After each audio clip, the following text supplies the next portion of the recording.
Minha gente, tudo bem? Bora lá pra mais um react de conteúdo totalmente excelente. Dessa vez BBC Brasil falando para nós o que é Destino Manifesto. Bora ver onde a gente vai parar. Uma antiga e controversa doutrina prega que os Estados Unidos são, entre aspas, uma nação escolhida para expandir seu território e seu domínio. Essa ideia que circula há séculos ganha novo ímpeto com a volta de Donald Trump para a Casa Branca. Antes de vermos o que o orangotango tem para dizer, sempre que um jornalista utilizar o termo controverso ou polêmico, tem um grande potencial dele estar se referindo a algum crime contra a humanidade que foi cometido. Nós já aprendemos, diante de anos e anos e anos de jornalistas utilizando esse termo em suas frases, que algo de errado não está certo e terrivelmente está sendo praticado. Se você gosta desse tipo de conteúdo que a gente desenvolve por aqui, não esquece de curtir esse vídeo, comentar para engajar e espalhar a palavra por aí e dar uma olhadinha na descrição do vídeo, porque lá tem maneiras de você apoiar o meu trabalho, seja fazendo os cursos que a gente oferta na Hotmart, seja ali na campanha do Apoia-se, seja utilizando a chave do Pix, porque vai que antes de você se endividar em 2025, você pode me dar uma força. Dá uma olhadinha lá. Considere também ser membro aqui do canal, porque semanalmente temos conteúdos exclusivos para o nosso grupo pequeno, mas fiel e resistente de membros aqui do canalzinho. De todo modo, bora ver então o que o nosso laranjão tem para dizer.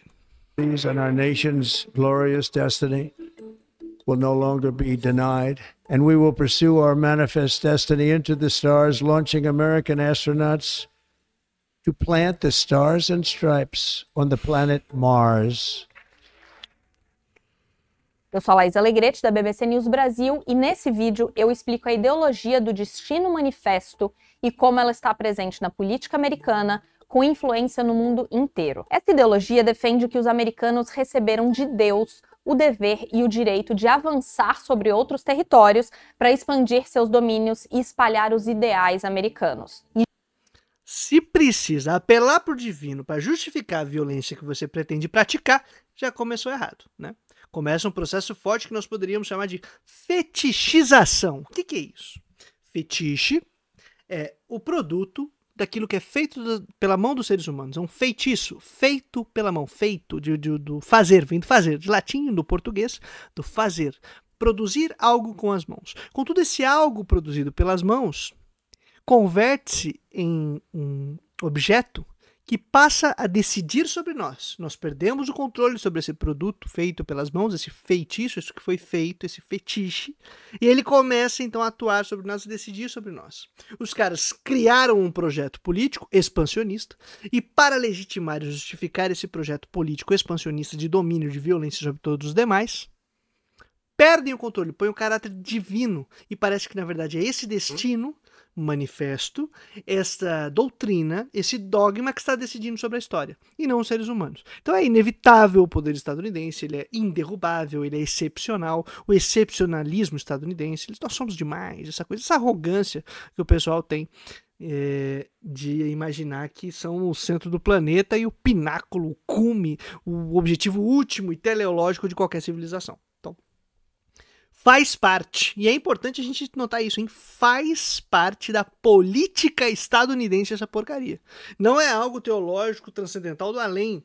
É efetivo, secular e orientou e segue orientando o modo como eles atuam diante do resto do planeta.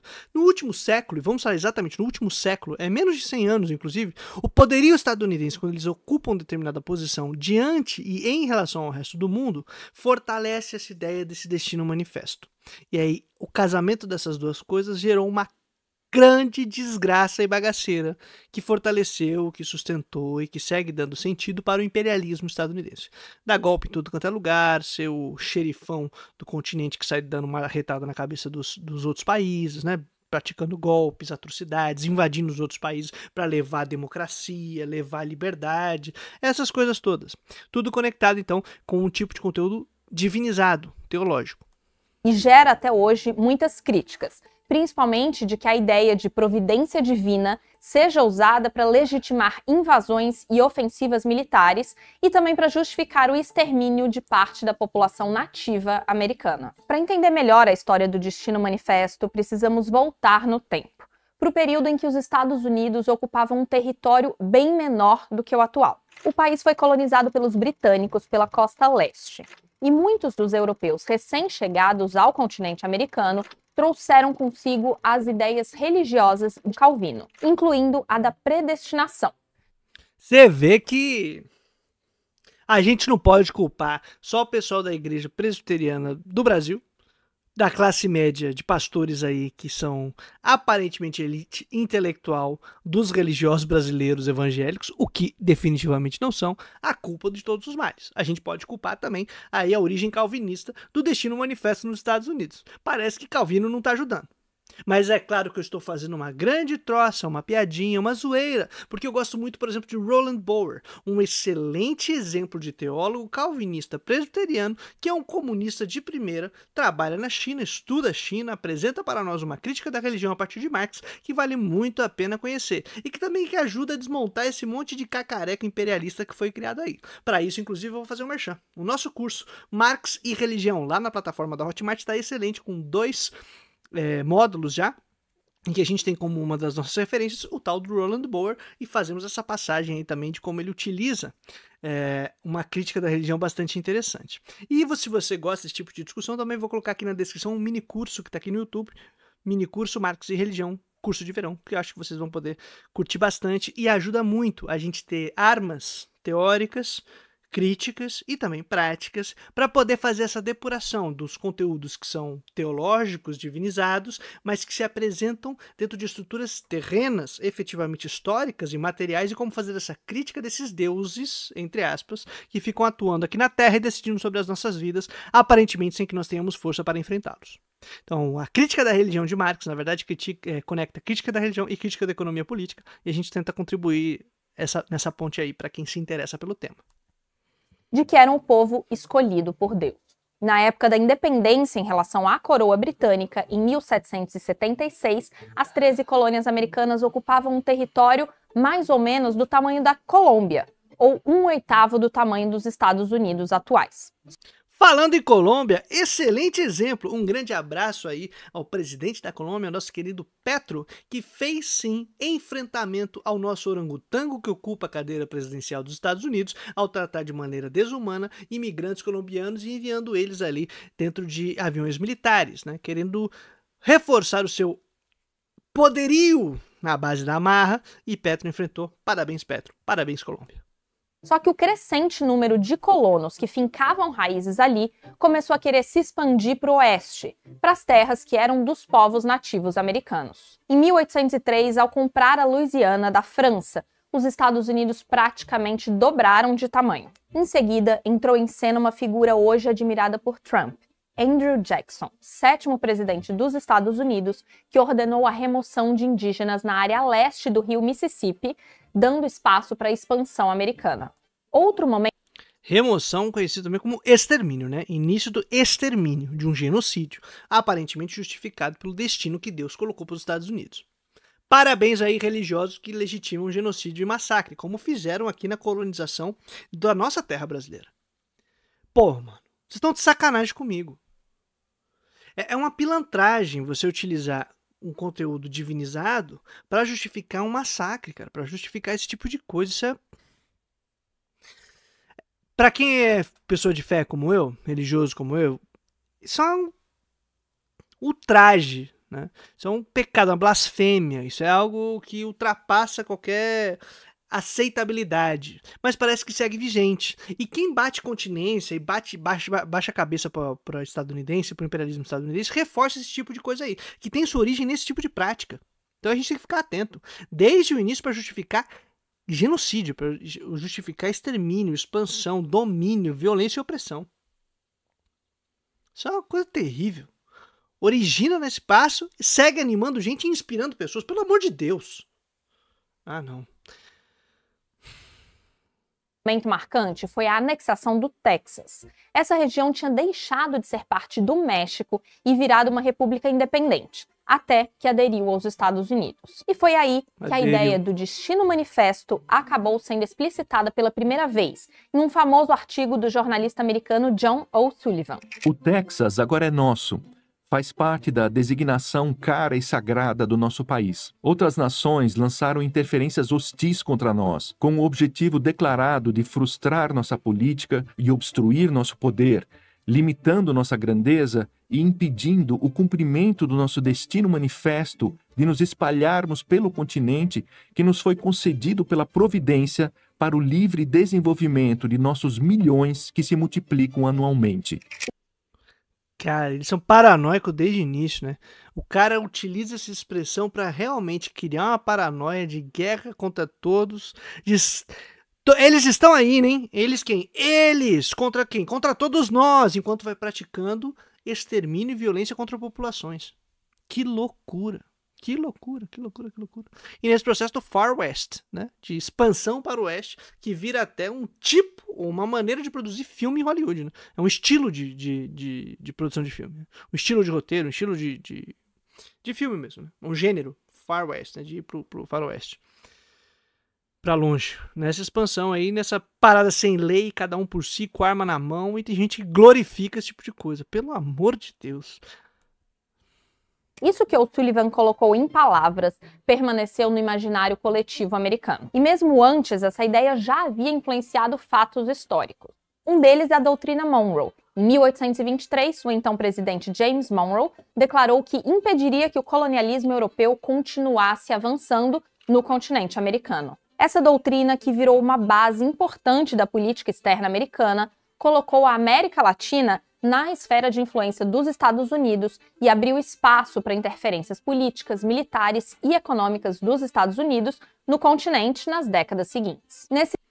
A doutrina Monroe, né, que abriu espaço porque o pessoal falou, boa ideia, vem pra cá. Os caras utilizaram de força, de capital, de violência, de acordos com as elites herdeiras do processo de colonização no continente.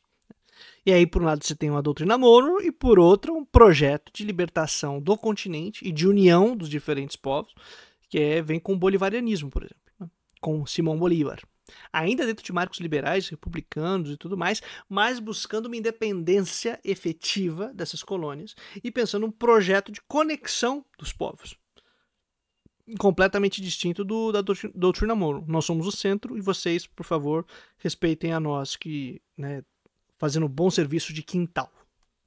Nesse sentido, para muitos historiadores, o Destino Manifesto continuou presente, inclusive no século XX, não mais necessariamente pregando a expansão territorial dos Estados Unidos, mas sim a influência americana no mundo, inclusive com incursões militares em outros países. Nas palavras do historiador Anders Stephenson, abre aspas, sempre que acontece uma crise surge a evocação de um destino manifesto e sólido. É a convicção histórica do mundo de que o que os Estados Unidos fazem ou deixam de fazer é decisivo para o futuro da humanidade. Fecha aspas. Arrogância é pouco, né? Pelo amor de Deus. E como eu disse, parece que realmente quando se fala controverso para falar sobre destino manifesto ou qualquer outra coisa, é um atentado contra a humanidade. No caso, o atentado estadunidense contra o resto do mundo. E essas ideias de excepcionalismo americano estão presentes tanto em governos republicanos quanto democratas. A democrata Kamala Harris, inclusive, fez referência a elas ao se candidatar à presidência em 2024. On behalf of everyone whose story could only be written in the greatest nation on earth, I accept your nomination for the United States of America. Axé Kamala, por isso que tem que entender que da nossa posição de latino-americano, periferia do planeta, a gente olha para quem está ali nesse centro de mercado mundial, todo debilitado como está, mas não importa, e centro militar, como sede do imperialismo, a gente olha como problema e não como aliado, porque não é aliado, não é, tem que saber jogar isso, né? Só que aí a gente vai na manha, adorando esses gringos, adorando cultura gringa, e pipipi, popopó, a nossa classe média ilustrada que só consome conteúdo gringo, estadunidense, acha incrível o tipo de democracia e liberdade que eles pensam lá, vanguarda das ideias, o que não são tão bem longe de ser qualquer coisa do tipo. Mas a gente tem que sacar isso, ter consciência. Mas eu vou colocar aqui na descrição um react que a gente fez ao Deltan Dallagnol, né, que é ex-advogado, ex-procurador, se não me engano, ex-deputado, ex-administrador de grupo de WhatsApp, em que ele fala com o Franklin Ferreira, que é um pastor reformado brasileiro, calvinista, e eles fazem uma lambeção de bota dos Estados Unidos enquanto falam sobre aparentes liberdades individuais excepcionais dos Estados Unidos, uma cultura excepcional de democracia, então, não sei o que lá, é uma vergonha alheia, é uma posição de viralatismo que é indescritível. Só que, articulando, de um lado, o Deltan, já como braço político, propriamente dito, e o Franklin Ferreira, braço religioso teológico. Pastor ali, legitimando, justificando o rolê. Uma loucura, mas tem que saber brincar esse jogo, tem que saber fazer a crítica, tem que desmontar essas paradas. É a expressão dessa bagaceira. Mas as falas mais recentes sobre intenções expansionistas dos Estados Unidos foram no início de 2025, já com Donald Trump eleito. America will reclaim its rightful place as the greatest, most powerful, most respected nation on earth, inspiring the awe and admiration of the entire world. A short time from now, we are going to be changing the name of the Gulf of Mexico to the Gulf of America. Além de assinar... Excelente foi a resposta da Cláudia, a atual presidente do México. A presidenta virou e deu uma aula de história para dizer, na verdade, vocês, né, deveriam ser os Estados Unidos do México. Deveriam estar anexados a nós. Na verdade, aí a América era a América do México, né? A América nossa. Nuestra América. E não tal. Mas para fazer esse tipo de discussão e de enfrentamento com essa babaquice do que ele está falando. Agora, é muito curioso, né? Para as pessoas vão nos admirar e nos honrar, nós vamos inspirar as pessoas, né? Honra e admiração por nós. Que honra e admiração que se dá nesse tipo de bravata, de grosseria, de postura arrogante, de dizer nós somos aqui enviados de Deus na Terra e por isso temos o direito de decidir tudo sobre a vida de vocês, não respeitar a autonomia dos povos, não respeitar a autonomia dos países, levar democracia e liberdade explodindo coisas na cabeça de vocês, apoiando o golpe, apoiando o grupo terrorista, né? Você vê que é uma insanidade, mas qualquer crime é justificado pelo Destino Manifesto, porque aí é a mão de Deus operando, né? Um decreto para rebatizar o Golfo do México como Golfo da América. Olha que loucura, e de pregar a ida de astronautas americanos a Marte, Trump diz que o Canadá deveria se tornar o 51º estado dos Estados Unidos. Chamou o Canal do Panamá de Canal dos Estados Unidos e não descartou o uso de força militar para obter controle da Groenlândia, um território ártico rico em minérios. A gente vai continuar acompanhando este e outros temas do novo governo dos Estados Unidos. Até a próxima. Meus amigos, que show de horrores! Que deprimente, mas isso segue vivo, isso é sério, a gente pode fazer troça, né? A gente pode fazer um comentário, a gente pode fazer um pouco de humor, de zoeira, mas isso é sério, isso orienta mesmo. Imaginar que existe um país que tem esse tipo de orientação secularizada, de uma compreensão de messiânica e de salvadores do planeta, e que, portanto, justificam todas as suas ações a partir dessa tal de providência, ainda que não creia, no sentido de que acredita que existe essa transcendência, utiliza do artefato, utiliza desse artifício, utiliza desse mecanismo para justificar suas ações, pode justificar no limite, acabar com tudo. E acaba com tudo dizendo, mas isso já fazia parte do Destino Manifesto. Estava claro, estava sendo guiado. Dentro de um tipo de racionalidade, de percepção da história que é teleológico e que indica os Estados Unidos, pelo fato de terem o poder para fazer a violência e praticar a violência com todos os demais, serem, portanto, a ponta da civilização, a ponta da história, a encarnação do espírito da história, utilizando uma expressão bastante hegeliana, né? Porque se você pega a filosofia da história de Hegel, ela está impregnada de um tipo de percepção que também imagina as coisas assim, que há um tipo de teleologia que aquele que vence, aquele que ganha, aquele que domina, expressa pelo ato de dominar a capacidade de ser a encarnação do espírito e o avanço da história. Então, toda atrocidade cometida é passado um pano e fala, mas isso foi o necessário para acontecer e esse pessoal está guiando a história, são a ponta da história. Os Estados Unidos levam isso ainda ao extremo, né? E é engraçado que a gente pensar que a filosofia hegeliana tem uma base protestante muito forte, de tradição luterana, e esse Destino Manifesto também, muito forte, base protestante, aí de origem calvinista com a ideia de predestinação. Mas é muita loucura. E se você gosta desse tipo de discussão, eu recomendo mais uma vez você olhar um pouquinho os nossos cursos que a gente tem na Hotmart e também os vídeos que eu vou deixar aqui na descrição desse nosso conteúdo aqui. Tudo bem? Espero que vocês tenham gostado e nós seguiremos, minha gente, trazendo a boa nova todo dia útil até a vitória final. Valeu!